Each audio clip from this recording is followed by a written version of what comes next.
just 2 years after Vito Genovese had ordered the failed hit on Frank Costello. The pair of mafia heavyweights found themselves incarcerated in the same prison. Let's check it out.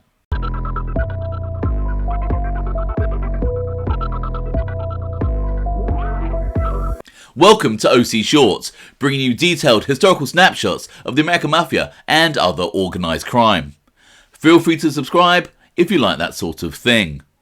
Today, we're going to take a quick look at the time when Vito Genovese and Frank Costello were incarcerated in the same prison, just 2 years after Vito had tried to have Costello killed. As most of you are aware, on May 2nd, 1957, Vincent Chin Gigante tried to murder crime boss Frank Costello on the orders of Vito Genovese. Costello survived the hit and would eventually step down as boss and was replaced by Genovese. After the shooting, Frank Costello would have legal issues relating to both the government's accusations that he had lied about his criminal behaviour when he had applied for citizenship many years before, as well as charges relating to tax avoidance. On October 21st, 1959, Frank Costello surrendered himself for tax evasion, for what would be a sentence of around 2 years. Meanwhile, Vito Genovese was having legal problems himself. Genovese had been indicted in 1958 for drug trafficking. He would be sentenced in 1959 to 15 years in prison. There has long been speculation that Vito Genovese was set up by the likes of Frank Costello, Charlie Luciano and Carlo Gambino, in part as revenge for the failed attempt on Costello's life. However, this may well be a myth, as the government had long been building a case against the likes of Genovese, Carmine Galante and John Ormento, and that the star witness had started cooperating with the government before the attempt on Costello's life. What is rarely discussed is that while Frank Costello was serving his sentence in Atlanta prison for tax evasion, Vito Genovese, the man who tried to have him killed, was transferred to the exact same prison after his conviction for drug trafficking. Frank Costello still had many supporters inside prison, and there were rumours that Vito Genovese's life may be in danger.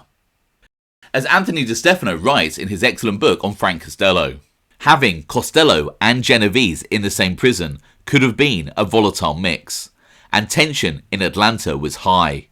It seemed that prisoners believed Genovese had caused Costello's tax problems, and that he was ready to cause the crime boss problems. Frank Costello, ever the diplomat, called his lawyer, George Wolfe, to come to the prison to help stop any potential violence. DeStefano writes, "The warden said that so many inmates believed Genovese had caused Costello his tax problem and that a war was about to break out, and there simply weren't enough guards to protect Genovese," remembered Wolfe. "This thing is too dangerous," Costello said, according to Wolfe. "Everybody's in a panic. I passed the word myself that Vito's all right and it don't do no good. I want us to have a meeting in the warden's office with the photographer shaking hands." Wolfe said the warden then brought him to Genovese and the two men met alone in a room. It was then that the attorney explained to Genovese what Costello had in mind, and the crime boss accepted the idea of a meeting. Vito Genovese allegedly told Costello's lawyer his thoughts on Frank. He said, "He is so smart, I am always wondering what's behind everything he says. And then I find he is talking straight, and I'm the jackass." In the end, the tension was diffused, and Frank Costello and Vito Genovese buried the hatchet. What also allegedly transpired in prison between the two was that they realised that one of Genovese's trusted men, Anthony Tony Bender Strollo, had been engineering the friction between Vito and Frank for many years, going back to when Genovese returned from Italy in the 1940s after being on the run from murder charges. Based on information from an informant, an FBI file states, "The source advised that following Genovese's return to the United States, friction developed between Costello and Genovese, and was furthered by the machinations of Anthony Tony Bender Strollo."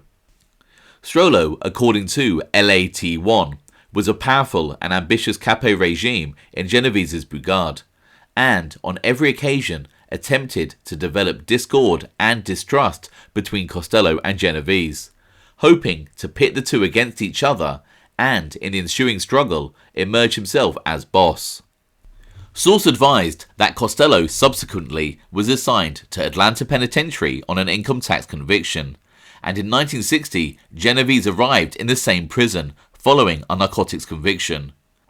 It was reported to the source these two individuals compared notes and discovered that they had been used by Strollo, at which time Costello was reinstated in the brigade by Genovese, and Genovese issued a hit on Strollo.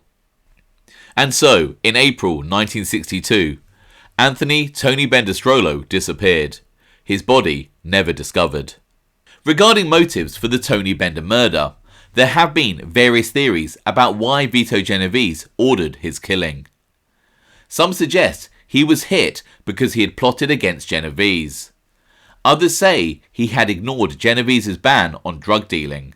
It appears that we can also throw in the theory that Frank Costello and Vito Genovese felt that Tony Bender had assisted in building the tension between them. With regards to who actually carried out the Tony Bender murder, there are two strong theories. Jewish hitman turned informant Harold K.O. Koenigsberg furnished the FBI with his knowledge of the Tony Bender murder. The FBI file states, Koenigsberg advised the following concerning the murder of Tony Bender. He was not actually involved in this murder, but the decision to kill Tony Bender was made by Tommy Ryan and Jerry Katina, after first getting the approval from Vito Genovese. Tommy Ryan pushed for this killing and finally got the okay, because they claimed to Vito that Tony Bender was involved in the sale of junk. He is of the opinion that Vito Genovese tried to save Bender, however, he finally gave the okay for the murder. Tommy Ryan had been trying to get rid of Tony Bender for many years, and in about 1961, for some reason unknown to Koenigsberg, Bender was stripped of his authority, and during this period, Dom the Sailor DeQuarto was made acting captain. On the night of the murder, Pepe Sabato called Tony Bender and drove him to the parking lot of the Milestone restaurant in Fort Lee, New Jersey, where Tommy Ryan and Dom the Sailor were waiting in a panel truck. Tommy and Dom killed Bender in the parking lot. Koenigsberg does not know where the body is buried, but he believes it is someplace on a farm in upstate New York. However, despite the claims of Harold Koenigsberg, there is also another theory about who murdered Tony Bender. This information comes directly from an illegal wiretap on a conversation between Genovese mobsters Angelo Gyp DiCarlo and Anthony Little Pussy Russo. DiCarlo and Russo are discussing a conversation between Chicago outfit heavyweight Sam Giancana and Genovese captain Richie the Boot Boyardo. In the following transcript, Little Pussy Russo starts off by quoting what Sam Giancana said about him.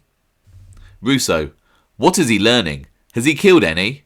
He, Boyardo, said, yeah, he killed Tony Bender. I said, Mooney, please don't get me involved. Giancana said, why, are you yellow? DiCarlo: don't he, Giancana, know it was Vito's orders to kill him? Russo: I thought of that too. DiCarlo: when you got Tony? Russo: yeah.